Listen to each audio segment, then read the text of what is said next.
Super private ನೈನ್ನಲ್ಲಿ ಇವತ್ತಿನ ಇಡೀ ದಿವಸದ ಪ್ರಮುಖ ಬೆಳವಣಿಗೆಗಳ ವಿಶೇಷ ವರದಿಗಳನ್ನು ನಿಮಗೆ ತೋರಿಸ್ತಾ ಹೋಗ್ತೀನಿ. ಅದಕ್ಕಿಂತ ಮುಂಚಿತವಾಗಿ ರಾಜ್ಯ, ದೇಶ ಹಾಗೂ ವಿದೇಶಗಳಲ್ಲಿ ನಡೆದಿರುವ ಟಾಪ್ 18 ಸುದ್ದಿಗಳನ್ನು ನೋಡೋಣ. ಕನ್ನಡದ ಖ್ಯಾತ ನಿರ್ದೇಶಕ ಜೋ ಸೈಮನ್ ನಿಧನರಾಗಿದ್ದಾರೆ. ಚಲನಚಿತ್ರ ವಾಣಿಜ್ಯ ಮಂಡಳಿಯಲ್ಲಿ ಸಭೆಯಲ್ಲಿ ಪಾಲ್ಗೊಂಡಿದ್ದಾಗಲೇ ಹೃದಯಾಘಾತದಿಂದ ಮೃತಪಟ್ಟಿದ್ದಾರೆ. ಜೋ ಸೈಮನ್ಗೆ 80 ವರ್ಷ ವಯಸ್ಸಾಗಿತ್ತು. ಸಾಹಸ ಸಿಂಹ, ಸಾಹಸ ಜೋಡಿ, ಸ್ನೇಹದ ಕಡಲಲ್ಲಿ, ರವಿ ವರ್ಮದಂತಹ ಹಲವು ಹಿಟ್ ಸಿನಿಮಾಗಳನ್ನು ಜೋ ಸೈಮನ್ ನಿರ್ದೇಶನ ಮಾಡಿದ್ದರು. ವಿಷ್ಣುವರ್ಧನ್, ಅಂಬರೀಷ್ ಅವರಿಗೆ ನೆಚ್ಚಿನ ನಿರ್ದೇಶಕರಾಗಿತ್ತು. ನಾಳೆ ರವೀಂದ್ರ ಕಲಾಕ್ಷೇತ್ರದಲ್ಲಿ ಅಂತಿಮ ದರ್ಶನದ ಬಳಿಕ ಸೈಮನ್ ಅಂತ್ಯಕ್ರಿಯೆ ನೆರವೇರಲಿದೆ. ವಿಧಾನಸಭೆ ಚುನಾವಣೆಗೆ ಇನ್ನೂ 2 ವರ್ಷಕ್ಕಿಂತ ಹೆಚ್ಚು ದಿನ ಬಾಕಿ ಇರುವಾಗಲೇ ಬಿಜೆಪಿಯಲ್ಲಿ ಮುಂದಿನ ಮುಖ್ಯಮಂತ್ರಿಯ ಚರ್ಚೆ ಶುರುವಾಗಿದೆ. ಬಾಗಲಕೋಟೆ ಜಿಲ್ಲಾ ಪ್ರವಾಸದ ವೇಳೆ ಮುಂದಿನ ಸಿಎಂ ವಿಜೇಂದ್ರ ಅಂತ ಘೋಷಣೆ ಕೂಗಲಾಗಿದೆ. ಬೆಳಗಿ ಪಟ್ಟಣದ ಮುರುಗೇಶ್ ನಿರಾಣಿ ಕಚೇರಿಯಲ್ಲಿ ಜಿ ಯೋಜನೆ ಕುರಿತು ಜನಜಾಗೃತಿಯನ್ನು ನಡೆಸಲಾಯಿತು. ಈ ವೇಳೆ ಮುಂದಿನ ಸಿಎಂ ವಿಜೇಂದ್ರ ಅಂತ ಬಿಜೆಪಿ ಜಿಲ್ಲಾಧ್ಯಕ್ಷ ಎಸ್.ಟಿ. ಪಾಟೀಲ್ ಬ್ಯಾಟ್ ಬೀಸಿದ್ದಾರೆ. ಶಿಡ್ಲಘಟ್ಟ ಪೌರಾಯುಕ್ತೆಗೆ ಧಮಕಿ ಹಾಕಿ ಜೈಲು ಸೇರ್ಕೊಂಡಿದ್ದ ಕಾಂಗ್ರೆಸ್ ಮುಖಂಡ ರಾಜೀವ್ ಗೌಡ ತನ್ನ ಬೆಂಬಲಿಗರಿಗೆ ಭರ್ಜರಿ ಬಾಡೂಟ ಹಾಕಿಸಿದ್ದಾನೆ. ಚಿಕ್ಕಬಳ್ಳಾಪುರ ಜಿಲ್ಲೆಯ ಸಾದಲಿ ಗ್ರಾಮದ ಸಾದಲಮ್ಮ ದೇವಿ ಜಾತ್ರೆಯನ್ನು ನಡೆಸಲಾಗಿದೆ. ಈ ವೇಳೆ 6,000ಕ್ಕೂ ಹೆಚ್ಚು ಜನರಿಗೆ ಮುದ್ದೆ, ನಾಟಿ ಕೋಳಿ, ಕುರಿ ಮಾಂಸದ ಊಟ ಹಾಕಿಸಿ ಶಕ್ತಿ ಪ್ರದರ್ಶನ ನಡೆಸಿದ್ದಾನೆ. ಕಳೆದ 3-4 ದಿನಗಳಿಂದ ಚಿಕ್ಕಮಗಳೂರು ಭಾಗದಲ್ಲಿ ಆತಂಕ ಮೂಡಿಸಿದ್ದ ಲಘು ವಿಮಾನದ ಬಗ್ಗೆ ಮಾಹಿತಿ ಸಿಕ್ಕಿದೆ. ಇದು ಜಿಯೋಲಾಜಿಕಲ್ ಸರ್ವೆ ಆಫ್ ಇಂಡಿಯಾಗೆ ಸೇರಿದ ವಿಮಾನವಾಗಿದ್ದು ಅನುಮತಿ ಪಡೆದೇ ಹಾರಾಟ ಮಾಡ್ತಾ ಇದೆ. ಶಿವಮೊಗ್ಗ, ಚಿಕ್ಕಮಗಳೂರು, ಉಡುಪಿ, ದಕ್ಷಿಣ ಕನ್ನಡ, ಬೆಳಗಾವಿ, ಧಾರವಾಡ ಸೇರಿದಂತೆ 10 ಜಿಲ್ಲೆಗಳಲ್ಲಿ ಈ ವಿಮಾನ ಸರ್ವೆ ನಡೆಸ್ತಾ ಇದೆ. ಕಲಬುರಗಿ ಜಿಲ್ಲೆ ಆಳಂದದ ಲಾಡ್ಲೆ ಮಶಾಕ್ ದರ್ಗಾ ಆವರಣದ ರಾಘವ ಚೈತನ್ಯ ಶಿವಲಿಂಗಕ್ಕೆ ಪೂಜೆ ಸಲ್ಲಿಸಲು 13 ಮಂದಿಗೆ ಅವಕಾಶ ಸಿಕ್ಕಿದೆ. ಪೂಜೆಗೆ ಅವಕಾಶ ಕೋರಿ 14 ಮಂದಿ ಅರ್ಜಿಯನ್ನು ಸಲ್ಲಿಸಿದರು. ಅರ್ಜಿ ವಿಚಾರಣೆ ನಡೆಸಿರುವ ಹೈಕೋರ್ಟ್ ಪೀಠ 13 ಮಂದಿಗೆ ಅನುಮತಿ ನೀಡಿದೆ. ಪ್ರತಿ ಶಿವರಾತ್ರಿ ಹಬ್ಬದಂದು ಲಾಡ್ಲೆ ಮಶಾಕ್ ದರ್ಗಾದಲ್ಲಿನ ಶಿವಲಿಂಗಕ್ಕೆ ಪೂಜೆ ನೆರವೇರಲಿದೆ. ಫೆಬ್ರವರಿ 28ರಿಂದ ಮಾರ್ಚ್ 17ರವರೆಗೆ ದ್ವಿತೀಯ ಪಿಯುಸಿ ವಾರ್ಷಿಕ ಪರೀಕ್ಷೆ ನಡೆಯಲಿದೆ. ಹೀಗಾಗಿ ಪರೀಕ್ಷಾರ್ಥಿಗಳಿಗೆ ಕೆಎಸ್ಆರ್ಟಿಸಿ ಗುಡ್ ನ್ಯೂಸ್ ಕೊಟ್ಟಿದ್ದು, ಈ ಅವಧಿಯಲ್ಲಿ ವಿದ್ಯಾರ್ಥಿಗಳಿಗೆ ಉಚಿತ ಸಂಚಾರಕ್ಕೆ ಅವಕಾಶ ನೀಡಲಾಗಿದೆ. ಹಾಲ್ ಟಿಕೆಟ್ ತೋರಿಸಿ ಉಚಿತವಾಗಿ ಮನೆಯಿಂದ ಪರೀಕ್ಷಾ ಕೇಂದ್ರಕ್ಕೆ, ಪರೀಕ್ಷಾ ಕೇಂದ್ರದಿಂದ ಮನೆಗೆ ಸಂಚರಿಸಬಹುದಾಗಿದೆ. ವಿಶ್ವವಿಖ್ಯಾತ ಹಂಪಿಯಲ್ಲಿ 2026ನೇ ಸಾಲಿನ ಹಂಪಿ ಉತ್ಸವಕ್ಕೆ ಚಾಲನೆ ಸಿಕ್ಕಿದೆ.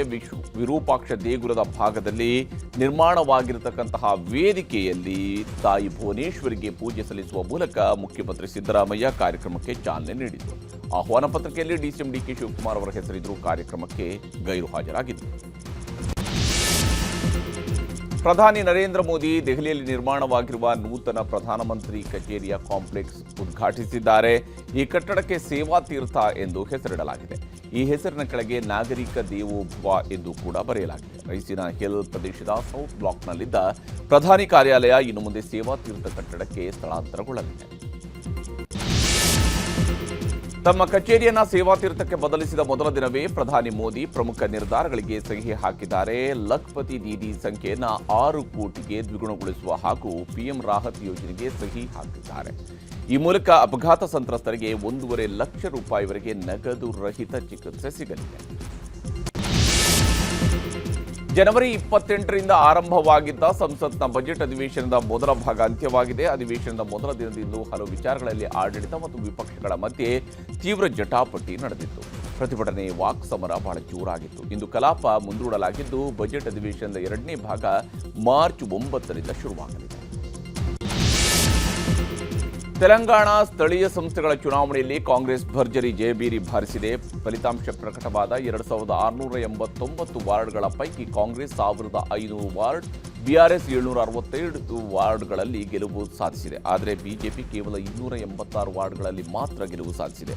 ಬುಧವಾರ 7 ಮಹಾನಗರ ಪಾಲಿಕೆ ಮತ್ತು 116 ಪುರಸಭೆಗಳಿಗೆ ಚುನಾವಣೆ ನಡೆದಿತ್ತು. ಜಾರ್ಖಂಡ್ನ ಹಜಾರಿಬಾಗ್ ಜಿಲ್ಲೆಯಲ್ಲಿ ಕಾಡಾನೆಗಳ ದಾಳಿಗೆ 5 ಮೃತಪಟ್ಟಿದ್ದಾರೆ. ಗೊಂಡ್ವಾರ್ ಎಂಬ ಗ್ರಾಮದಲ್ಲಿ ಮನೆಗೆ ನುಗ್ಗಿರುವ ಕಾಡಾನೆಗಳ ಹಿಂಡು ಮನೆಯಲ್ಲಿ ಮಲಗಿದ್ದ 5ರನ್ನು ತುಳಿದು ಸಾಯಿಸಿವೆ. ಘಟನೆಯಲ್ಲಿ ಮತ್ತೊಬ್ಬ ವ್ಯಕ್ತಿ ಕೂಡ ಗಾಯಗೊಂಡಿದ್ದಾರೆ. ಆನೆ ತಡೆಗೆ ಕ್ರಮ ಕೈಗೊಳ್ಳದ ಅರಣ್ಯ ಇಲಾಖೆಯ ವಿರುದ್ಧ ಸ್ಥಳೀಯರು ಆಕ್ರೋಶ ವ್ಯಕ್ತಪಡಿಸಿದ್ದಾರೆ.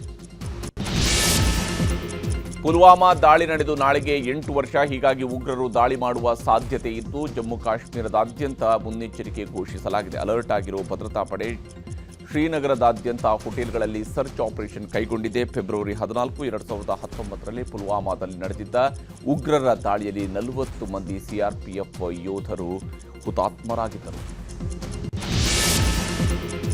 ಭಾರತದ ಜೊತೆಗಿನ ಸುಂಕ ಸಮರದ ವೇಳೆ ಅಮೆರಿಕದ ಅಧ್ಯಕ್ಷ ಟ್ರಂಪ್ ಭಾರತದ ಪ್ರಧಾನಿ ಮೋದಿ ಬಗ್ಗೆ ನೀಡಿದ್ದ ಹೇಳಿಕೆಯೊಂದು ವಿವಾದ ಎಬ್ಬಿಸಿದೆ. ನಾನು ಪ್ರಧಾನಿ ಮೋದಿಯವರ ರಾಜಕೀಯ ಜೀವನ ನಾಶ ಮಾಡಲು ಬಯಸಲ್ಲ ಅಂತ ಟ್ರಂಪ್ ಹೇಳಿದ್ದರು. ಮೋದಿ ರಾಜಕೀಯ ಜೀವನ ನಾಶ ಮಾಡಲು ಟ್ರಂಪ್ ಯಾರು ಅಂತ ಆಕ್ರೋಶ ವ್ಯಕ್ತವಾಗಿದೆ. ಅಲ್ಲದೆ ಈ ಹೇಳಿಕೆ ನಿಜವಾಗಿದ್ದರೆ ಸೂಕ್ತ ಕ್ರಮ ತೆಗೆದುಕೊಳ್ಳಲಾಗುವುದು ಅಂತ ಭಾರತ ಎಚ್ಚರಿಸಿದೆ. ಭಾರೀ ಪ್ರವಾಹಕ್ಕೆ ಸಿಲುಕಿರುವ ಇಂಡೋನೇಷ್ಯಾದಲ್ಲಿ ಇದೀಗ ಮತ್ತೆ ಜ್ವಾಲಾಮುಖಿ ಸ್ಫೋಟಗೊಂಡಿದೆ. ಪೂರ್ವ ಜಾವಾದ ಲುಮಾಜಾಂಗ್ ರೀಜೆನ್ಸಿಯಲ್ಲಿ ಬೃಹತ್ ಜ್ವಾಲಾಮುಖಿ ಸ್ಫೋಟಗೊಂಡಿದೆ. ಜ್ವಾಲಾಮುಖಿಯ ಬೂದಿ ಸುಮಾರು 1,000 ಮೀಟರ್ ಎತ್ತರಕ್ಕೆ ಚಿಮ್ಮುತ್ತಾ ಇದ್ದು ಜನ ಆತಂಕಕ್ಕೆ ಒಳಗಾಗಿದ್ದಾರೆ. ಈಗ ಸುದ್ದಿಗಳನ್ನು ವಿವರವಾಗಿ ನೋಡ್ತಾ ಹೋಗೋಣ. ರಾಜ್ಯ ಸರ್ಕಾರ ನಾಳೆ 1000 ದಿನಗಳ ಸಂಭ್ರಮಕ್ಕೆ ಸಜ್ಜಾಗಿದೆ. ಹಾವೇರಿಯಲ್ಲಿ ಅದ್ದೂರಿ ಕಾರ್ಯಕ್ರಮವನ್ನು ಆಯೋಜಿಸಲಾಗಿದೆ. ಆದರೆ ಕುರ್ಚಿ ಕದನ ಅನ್ನೋದು ರಾಜ್ಯ ಸರ್ಕಾರಕ್ಕೆ ನುಂಗಲಾರದ ತುತ್ತಾಗಿ ಪರಿಣಮಿಸಿದೆ. ಸಿಎಂ ಡಿಸಿಎಂ ಇಬ್ಬರು ಒಂದೇ ವೇದಿಕೆಯಲ್ಲಿದ್ದರೂ ಕೂಡ ಇವತ್ತು ಮಾತಾಡದೇ ಮೌನವಾಗಿದ್ದರು. ಇನ್ನೊಂದು ಕಡೆ ಡಿಕೆ ಶಿವಕುಮಾರ್ ಅಜ್ಜಯ್ಯನ ಸನ್ನಿಧಿಯಲ್ಲಿ ಶ್ರಮಕ್ಕೆ ಪ್ರತಿಫಲ ಸಿಗುವ ಮಾತನಾಡಿದ್ದಾರೆ. ಇದೆಲ್ಲದರ ಮಧ್ಯೆ ಕುರ್ಚಿ ಕದನ ಈಗ ಶುರುವಾಗಿದೆ ಅಂತಿರುವ ಬಿಜೆಪಿಯವರು ಗೋವಾದಲ್ಲಿ ರೆಸಾರ್ಟ್ಗಳು ಕೂಡ ಬುಕ್ ಆಗಿವೆ ಅಂತ ಬಾಂಬ್ ಸಿಡಿಸಿದ್ದಾರೆ. ನಾನು ಯಾವತ್ತೂ I live on hope, I live on confidence. ಮುಂದೆ ಏನಾಗ್ತದೆ ಅನ್ನೋದನ್ನ ನಾನೀಗ ಚರ್ಚೆ ಮಾಡೋಕೆ ಹೋಗುದಿಲ್ಲ. ಮನುಷ್ಯನಿಗೆ ನಂಬಿಕೆ ಕೂಡ ಬಹಳ ಅಷ್ಟೇ ಮುಖ್ಯ. ರಾಜ್ಯ ಕಾಂಗ್ರೆಸ್ ಸರ್ಕಾರ ಬರೋಬ್ಬರಿ 1000 ದಿನಗಳನ್ನ ಪೂರೈಸಿದೆ. ಸಂಭ್ರಮಾಚರಣೆಗೂ ವೇದಿಕೆ ಸಜ್ಜಾಗ್ತಿದೆ. ಸಂಭ್ರಮದಲ್ಲಿರಬೇಕಾದ ದಿನಗಳಲ್ಲೇ ಸಿಎಂ ಡಿಸಿಎಂ ನಡುವಿನ ಕುರ್ಚಿ ಕಚ್ಚಾಟ ಇನ್ನೊಂದು ಮಜಲು ಪಡೆದಿದೆ. ಡಿಕೆ ಶಿವಕುಮಾರ್ ದೆಹಲಿಗೆ ಹೋಗಿ ಬಂದ ಮೇಲಿನ ವರಸೆಯೇ ಬದಲಾಗಿ ಬಿಟ್ಟಿದೆ. ಸೀಟು ಹಂಚಿಕೆ ವಿಚಾರವಾಗಿ ಎರಡೂ ಬಣಗಳ ಪರಸ್ಪರ ಹೇಳಿಕೆಗಳ ನಡುವೆಯೇ ಸಿಎಂ ಹಾಗೂ ಡಿಸಿಎಂ ಸರ್ಕಾರದ ಕಾರ್ಯಕ್ರಮದಲ್ಲಿ ವೇದಿಕೆ ಹಂಚಿಕೊಂಡಿದ್ದರು. ಬೆಂಗಳೂರಿನಲ್ಲಿ ನಡೆದ ಅಂತಾರಾಷ್ಟ್ರೀಯ ಅಣೆಕಟ್ಟು ಸುರಕ್ಷತಾ ಸಮ್ಮೇಳನದ ವೇದಿಕೆಯಲ್ಲಿ ಜೊತೆಯಾಗಿದ್ದರು. ಒಬ್ಬರ ಮುಖ ಒಬ್ಬರು ನೋಡಲಿಲ್ಲ, ಕೈ ಹಿಡಿದು ಮಾತನಾಡಿಸಲಿಲ್ಲ. ಒಂದೇ ವೇದಿಕೆಯಲ್ಲೇ ಇದ್ದರೂ ಮಾತಿಲ್ಲ, ಕಥೆಯಿಲ್ಲ ಎಂಬಂತೆ ಇಬ್ಬರೂ ಕುಳಿತು ಎದ್ದು ಬಂದಿದ್ದಾರೆ.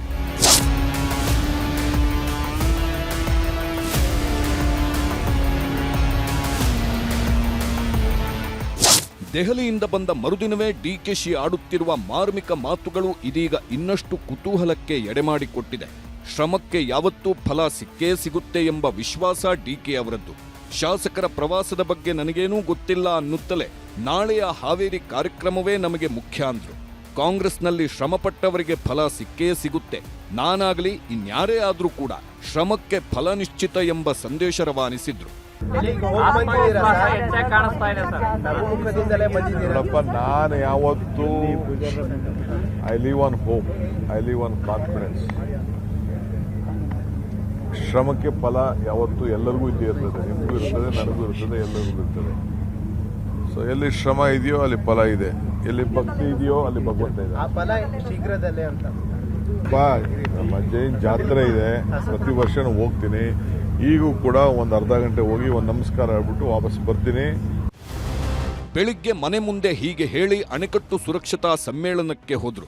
ಬಳಿಕ ಅಲ್ಲಿಂದ ತುಮಕೂರು ಜಿಲ್ಲೆ ತಿಪಟೂರಿನ ಅಜ್ಜಯ್ಯನ ಮಠದಲ್ಲಿ ನಡೆಯುತ್ತಿರುವ ಜಾತ್ರಾ ಮಹೋತ್ಸವದಲ್ಲಿ ಪಾಲ್ಗೊಂಡ್ರು.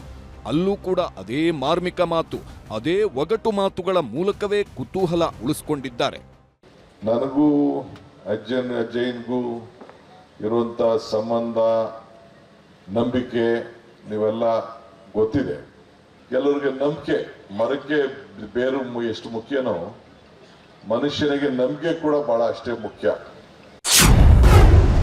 ಹೈಕಮಾಂಡ್ ಕಟ್ಟಪ್ಪಣೆ ಮಧ್ಯೆಯೇ ಮಾತಿಗೆ ಮಾತು.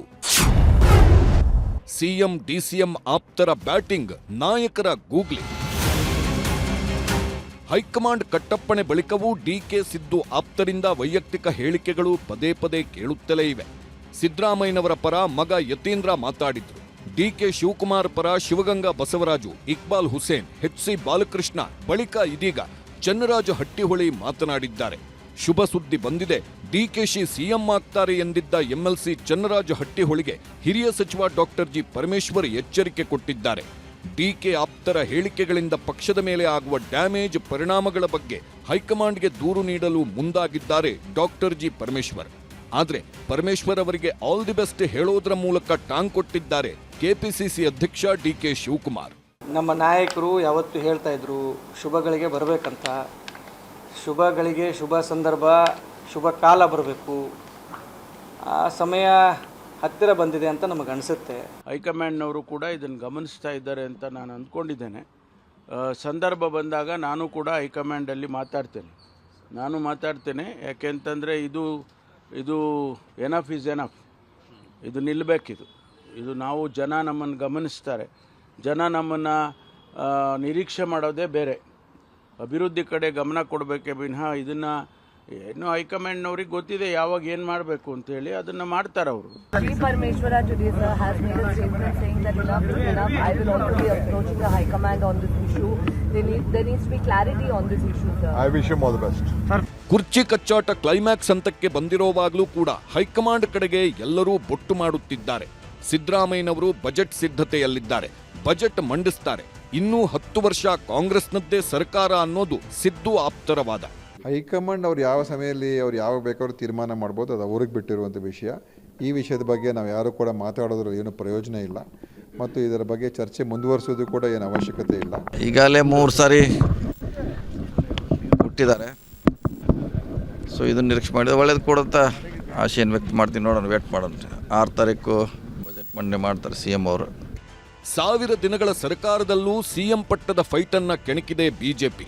ಶಾಸಕರು ಫಾರಿನ್ಗೆ ಹೋಗೋದಷ್ಟೇ ಅಲ್ಲ, ಗೋವಾದಲ್ಲಿ ಕಾಂಗ್ರೆಸ್ ಶಾಸಕರಿಗೆ 40 ರೂಮ್ ಬುಕ್ ಆಗಿದೆ ಎಂಬ ಹೊಸ ಬಾಂಬ್ ಹಾಕಿದ್ದಾರೆ ಬಿಜೆಪಿ ಶಾಸಕ ಅಭಯ್ ಪಾಟೀಲ್. ರೂಮ್ಗಳೇನೋ ಬುಕ್ ಆಗಿದೆ, ಆದ್ರೆ ಗೋವಾಗೆ ಹೋಗುವ ಶಾಸಕರು ಯಾರ ಬಣ ಅನ್ನೋದು ಮಾತ್ರ ಸಸ್ಪೆನ್ಸ್ ಅಂತಾರೆ. ಇಷ್ಟು ದಿನ ಕುರ್ಚಿ ಕಚ್ಚಾಟ, ಅಧಿಕಾರ ಹಂಚಿಕೆ ಜಂಜಾಟವೇ ಆಯ್ತು. ಏನು ಸಾಧನೆಗೋಸ್ಕರ ಸಮಾವೇಶ ಎಂದು ಪ್ರಶ್ನಿಸಿದ್ದಾರೆ ಪ್ರತಿಪಕ್ಷ ನಾಯಕ ಆರ್ ಅಶೋಕ್. ಇನ್ನೂ ಕೆಲವೊಂದು ಜನ ಶಾಸಕರು ಹೋಗ್ತಾ ಇದ್ದಾರೆ. ಈಗ ನನಗೆ ಮಾಹಿತಿ ಇದ್ದಿದ್ದ ಪ್ರಕಾರ ಗೋವಾದಲ್ಲಿ ಸುಮಾರು 40 ರೂಮ್ಗಳು ಬುಕ್ ಮಾಡಿದ್ದಾರೆ ಅವರು. ಇನ್ನು ಗೋವಾಕ್ಕೆ ಮತ್ತೆರಡು ಜನ ಹೋಗ್ತಾ ಇದ್ದಾರೆ ಗೊತ್ತಿಲ್ಲ. ಹೀಗಾಗಿ ಈ ರಿಸಾರ್ಟ್ ರಾಜಕಾರಣ ಪ್ರಾರಂಭ ಆಯ್ತಿನ್ನು 1,000 ದಿನಗಳು ತುಂಬುತ್ತಾ ಇದೆ ಅಂತೇಳಿ ಹಾವೇರಿಯಲ್ಲಿ ಮುಖ್ಯಮಂತ್ರಿ ಸಿದ್ದರಾಮಯ್ಯನವರು ಕಾರ್ಯಕ್ರಮ ಮಾಡ್ತಾ ಇದ್ದಾರೆ. ಯಾವ ಪುರುಷಾರ್ಥಕ್ಕೋಸ್ಕರ ಮಾಡ್ತಾ ಇದ್ದಾರೆ? ರಾಜ್ಯದಲ್ಲಿ ಯಾರು ಮುಖ್ಯಮಂತ್ರಿ ಅಂತ ಯಾರಿಗೂ ಗೊತ್ತಿಲ್ಲ. ಅಲ್ಲಿ DK ಶಿವಕುಮಾರ್ ನಾನೇನು ದೆಹಲಿಯಲ್ಲಿ ಹೋಗಿ ಗಾಳಿ ಕುಡಿಯಕ್ಕೆ ಹೋಗಿದ್ನ, ರಾಜಕೀಯ ಮಾಡೋಕ್ಕೆ ಬಂದಿರೋದು ಅಂತಾರೆ. ಇಲ್ಲಿ ಮಹದೇವಪ್ಪ 5 ವರ್ಷ ಸಿದ್ದರಾಮಯ್ಯನವರೇ ಅಂತಾರೆ. ಅಂದರೆ ಯಾವ ಸಾಧನೆಗೋಸ್ಕರ ನೀವು 1000 ದಿನಗಳನ್ನು ಕಂಪ್ಲೀಟ್ ಮಾಡಿದ್ರಿ? ಕರಾಳ ದಿನಗಳು. ಈ ಎಲ್ಲ ಬೆಳವಣಿಗೆಗಳ ಮಧ್ಯೆಯೇ ದೆಹಲಿಗೆ ಹೋಗಿದ್ದಾರೆ ಸಿಎಂ ಆಪ್ತ ಸಚಿವ KJ ಜಾರ್ಜ್. ಕೇರಳ ಚುನಾವಣಾ ವೀಕ್ಷಕರಾಗಿರುವ ಜಾರ್ಜ್ ಚುನಾವಣಾ ಕೆಲಸದ ಮೇಲೆ ಹೋಗಿದ್ದಾರೆ ಅನ್ನೋದು ಅಧಿಕೃತವಾಗಿ ಕಾಂಗ್ರೆಸ್ನಲ್ಲಿ ಕೇಳಿಬರುತ್ತಿರುವ ಮಾತು. ಆದರೂ DCM ಡಿಕೆಶಿ ದೆಹಲಿ ಯಾತ್ರೆ ಮುಗಿಸಿ ಬಂದ ಕೂಡಲೇ ಜಾರ್ಜ್ ದೆಹಲಿಗೆ ಹೋಗಿರೋದು ಕುತೂಹಲ ಮೂಡಿಸಿದೆ. Bureau report, news 18. ಇನ್ನು ಬಿಕ್ಲು ಶಿವ ಕೊಲೆ ಪ್ರಕರಣದ ಆರೋಪಿ ಭೈರತಿ ಬಸವರಾಜು ಜಯದೇವ ಆಸ್ಪತ್ರೆಗೆ ದಾಖಲಾಗಿದ್ದಾರೆ. ಕೋರ್ಟ್ ಸೂಚನೆಯಂತೆ ಮೆಡಿಕಲ್ ಚೆಕಪ್ಗೆ ಅವ್ರನ್ನ ಕರ್ಕೊಂಡು ಹೋದಾಗ ಅವ್ರ ಹೃದಯದಲ್ಲಿ ಸಮಸ್ಯೆ ಕಾಣಿಸ್ಕೊಂಡಿದೆ. ಇಷ್ಟು ದಿನ ಬಿಕ್ಲು ಶಿವ ಮರ್ಡರ್ ಕೇಸ್ನಲ್ಲಿ ತಲೆಮರೆಸ್ಕೊಂಡು ಓಡಾಡ್ತಾ ಇದ್ದಂತಹ ಭೈರತಿ ಬಸವರಾಜ್ ಅವರನ್ನು ಈಗ ಆಸ್ಪತ್ರೆಗೆ ದಾಖಲಿಸಲಾಗಿದೆ. ನಾಳೆ ಆಂಜಿಯೋಗ್ರಾಮ್ ಟೆಸ್ಟ್ ಬಳಿಕ ಭೈರತಿ ಬಸವರಾಜ್ ಅವರ ಹಣೆಬರಹ ಏನು ಅನ್ನುವಂಥದ್ದನ್ನು ಜನಪ್ರತಿನಿಧಿಗಳ ಕೋರ್ಟ್ ನಿರ್ಧರಿಸಲಿದೆ.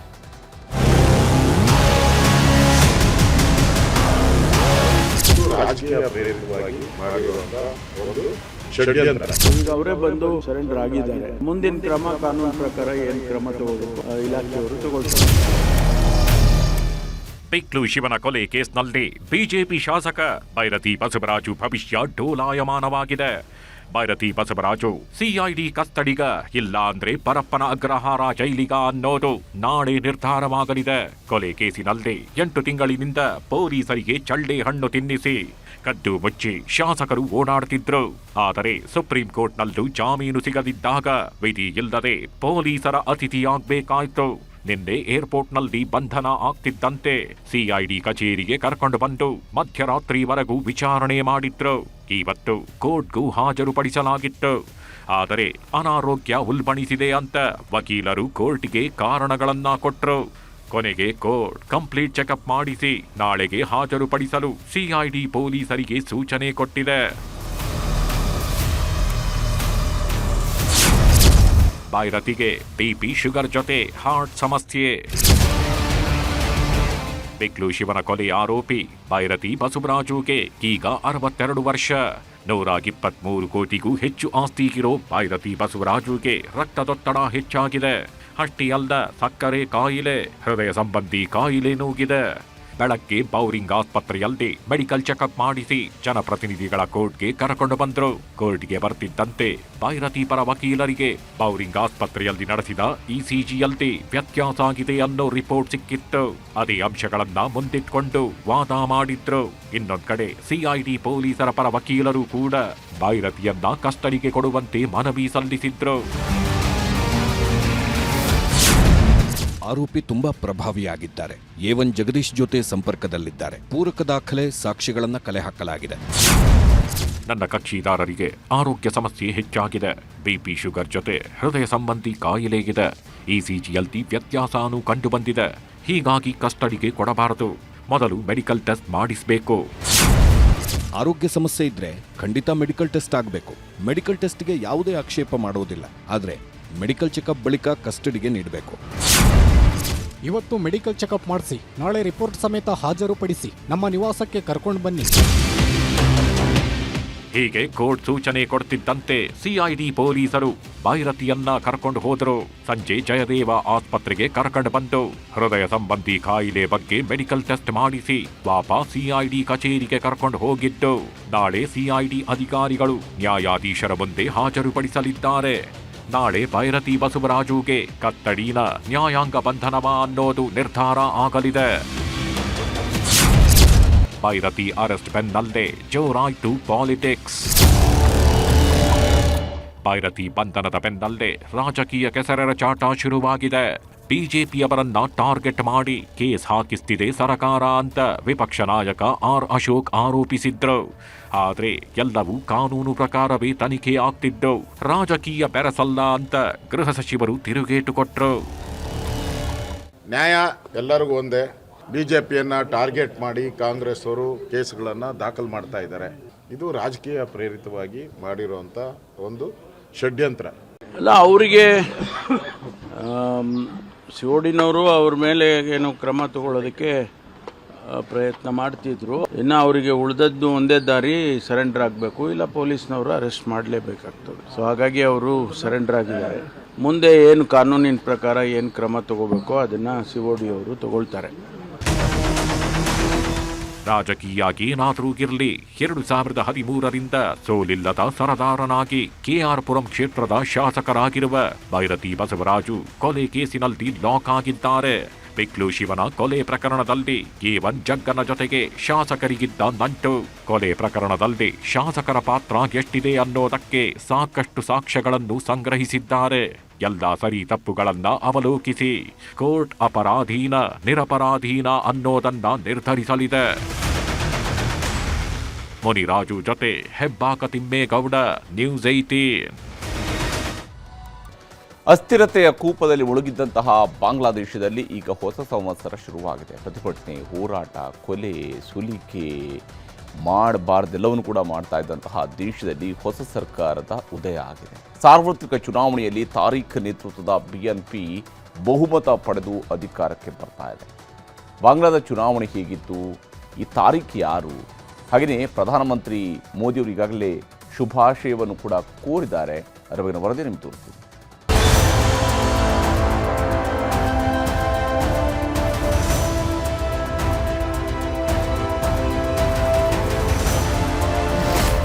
ರಕ್ತಸಿಕ್ತವಾಗಿದ್ದ ಬಾಂಗ್ಲಾದೇಶದಲ್ಲಿ ಹೊಸ ರಾಜಕೀಯ ಪರ್ವ ಶುರುವಾಗಿದೆ. ಊರೂರಲ್ಲೂ ಬೆಂಕಿ ಹಚ್ಚಿ ಬೀದಿಗಿಳಿದಿದ್ದವರು ಸಂಭ್ರಮ ಆಚರಿಸುತ್ತಿದ್ದಾರೆ. ಮಂತ್ರಿಗಳು ಅಧಿಕಾರಿಗಳನ್ನು ಅಟ್ಟಾಡಿಸಿ ಹೊಡೆದು ಕೊಲೆ ಮಾಡಿದ ಜನರೇಷನ್ ಝಡ್ ಅರ್ಥಾತ್ ಜೆನ್ಜಿ ತಲೆಮಾರಿನ ಯುವಕರಿಂದ ಸಿಹಿ ಹಂಚಿ ಸೆಲೆಬ್ರೇಷನ್ಗಳು ನಡೆಯುತ್ತಿವೆ.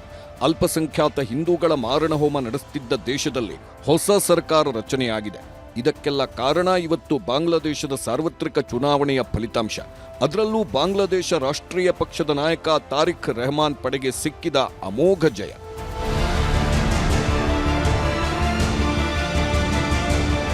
17 ವರ್ಷಗಳ ಕಾಲ ದೇಶವನ್ನೇ ಬಿಟ್ಟು ಲಂಡನ್ನಲ್ಲಿ ಅಜ್ಞಾತ ಸ್ಥಳದಲ್ಲಿದ್ದ ನಾಯಕ ತಾರಿಕ್ ರೆಹಮಾನ್ ಬರೀ 1.5 ತಿಂಗಳ ಹಿಂದೆ ಅಂದ್ರೆ ಡಿಸೆಂಬರ್ 25ರಂದು ಲಂಡನ್ನಿಂದ ಬಾಂಗ್ಲಾದೇಶಕ್ಕೆ ಮರಳಿದ್ದ ತಾರಿಕ್ ಈಗ ಬಾಂಗ್ಲಾದೇಶದ ಪ್ರಧಾನಮಂತ್ರಿ ಪಟ್ಟಕ್ಕೇರುತ್ತಿದ್ದಾರೆ.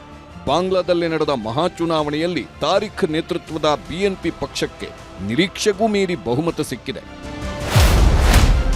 ಬಾಂಗ್ಲಾದಲ್ಲಿ ಒಟ್ಟು 297 ಸಂಸತ್ ಕ್ಷೇತ್ರಗಳಿದ್ದು ತಾರಿಕ್ ನೇತೃತ್ವದ BNP ಪಕ್ಷಕ್ಕೆ 216 ಕ್ಷೇತ್ರಗಳಲ್ಲಿ ಗೆಲುವು ಸಿಕ್ಕಿದೆ. ಜಮಾತೆ ಇಸ್ಲಾಮಿ ಮತ್ತು 11 ಪಕ್ಷಗಳ ಮೈತ್ರಿಕೂಟಕ್ಕೆ ಕೇವಲ 76 ಕಡೆ ಗೆಲುವು ದಕ್ಕಿದ್ರೆ 5 ಕ್ಷೇತ್ರಗಳಲ್ಲಿ ಇತರೆ ಪಕ್ಷಗಳ ನಾಯಕರು ಗೆದ್ದಿದ್ದಾರೆ. BNP ಪಕ್ಷವನ್ನ ಅಧಿಕಾರಕ್ಕೆ ತಂದ ತಾರಿಕ್ ರೆಹಮಾನ್ ಈಗ ಬಾಂಗ್ಲಾದೇಶದ ಮುಂದಿನ ಪ್ರಧಾನಮಂತ್ರಿ ಆಗಲಿದ್ದಾರೆ. ಅಷ್ಟಕ್ಕೂ ತಾರಿಕ್ ಯಾರು, ಇಷ್ಟು ದೊಡ್ಡ ಗೆಲುವು ದಕ್ಕಿದ್ದೇಗೆ ಅಂತ ನೋಡೋದಾದ್ರೆ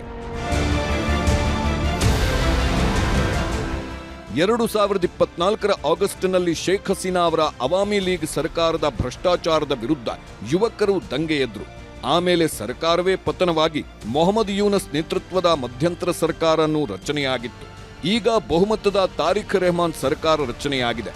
ನಾನು ಸೇಡಿನ ರಾಜಕಾರಣ ಮಾಡಲ್ಲ, ಸೇಡು ಯಾರಿಗೂ ಒಳ್ಳೆಯದಲ್ಲ, ಸೇಡಿನ ರಾಜಕೀಯವನ್ನ ಈ ದೇಶದ ಜನ ಮರೆತು ಬಿಡಬೇಕು ಅಂತ ತಾರಿಕ್ ಹೇಳಿದ್ದಾರೆ. ಶಾಂತಿ ಮತ್ತು ಸ್ಥಿರತೆ ಸ್ಥಾಪನೆಗೂ ತಾರಿಕ್ ಕರೆ ಕೊಟ್ಟಿದ್ದಾರೆ. ಇದರ ಮಧ್ಯೆನೇ ಪ್ರಧಾನಿ ನರೇಂದ್ರ ಮೋದಿ ತಾರಿಕ್ ರೆಹಮಾನ್ ಗೆಲುವಿಗೆ ಫೋನ್ ಮಾಡಿ ಅಭಿನಂದನೆ ಸಲ್ಲಿಸಿದ್ರು. ಶ್ರೀ ತಾರಿಕ್ ರೆಹಮಾನ್ ಅವರಿಗೆ ಫೋನ್ ಕರೆ ಮಾಡಿ ಅಭಿನಂದನೆ ಸಲ್ಲಿಸಿದ್ದೇನೆ. ಬಾಂಗ್ಲಾದೇಶದ ಜನರ ಆಕಾಂಕ್ಷೆಗಳನ್ನು ಈಡೇರಿಸುವ ಅವರ ಪ್ರಯತ್ನಕ್ಕೆ ನನ್ನ ಬೆಂಬಲ ತಿಳಿಸಿದ್ದೇನೆ. ನೆರೆಹೊರೆಯವರಾಗಿ ಜನರ ಶಾಂತಿ, ಪ್ರಗತಿ ಮತ್ತು ಸಮೃದ್ಧಿಗೆ ಭಾರತದ ಸಂಪೂರ್ಣ ಸಹಕಾರ ಸಿಗಲಿದೆ ಎಂದು ಪುನರುಚ್ಚರಿಸಿದ್ದೇನೆ ಅಂತ ಪ್ರಧಾನಿ ಮೋದಿ ಎಕ್ಸ್ ಖಾತೆಯಲ್ಲಿ ಮಾಹಿತಿ ಹಂಚಿಕೊಂಡಿದ್ದಾರೆ. ಇನ್ನೊಂದು ಕಡೆ ರಾಷ್ಟ್ರೀಯ ಕಾಂಗ್ರೆಸ್ ಅಧ್ಯಕ್ಷ ಮಲ್ಲಿಕಾರ್ಜುನ್ ಖರ್ಗೆ ಕೂಡ ಎಕ್ಸ್ ಖಾತೆ ಮೂಲಕ ಅಭಿನಂದನೆ ಸಲ್ಲಿಸಿದ್ದಾರೆ. ಬಾಂಗ್ಲಾದೇಶ ಭಾರತ ನಡುವಿನ ಸಂಬಂಧ ಗಟ್ಟಿಯಾಗಬೇಕು. ಬಾಂಗ್ಲಾದಲ್ಲಿರುವ ಅಲ್ಪಸಂಖ್ಯಾತ ಹಿಂದೂಗಳು ಭಯವಿಲ್ಲದಂತೆ ಬದುಕು ನಡೆಸಬೇಕು. ಹೀಗಾಗಿ ತಾರಿಕ್ ಸರ್ಕಾರದ ಮೇಲೆ ಭಾರತಕ್ಕೂ ಸಾಕಷ್ಟು ನಿರೀಕ್ಷೆಗಳಿವೆ. ಆದರೆ ಭಾರತದ ಆಶೋತ್ತರಗಳಿಗೆ ತಾರಿಕ್ ಸರ್ಕಾರ ಹೇಗೆ ಸ್ಪಂದಿಸುತ್ತೆ ಅಂತ ಕಾದು ನೋಡಬೇಕು. Bureau report, news 18.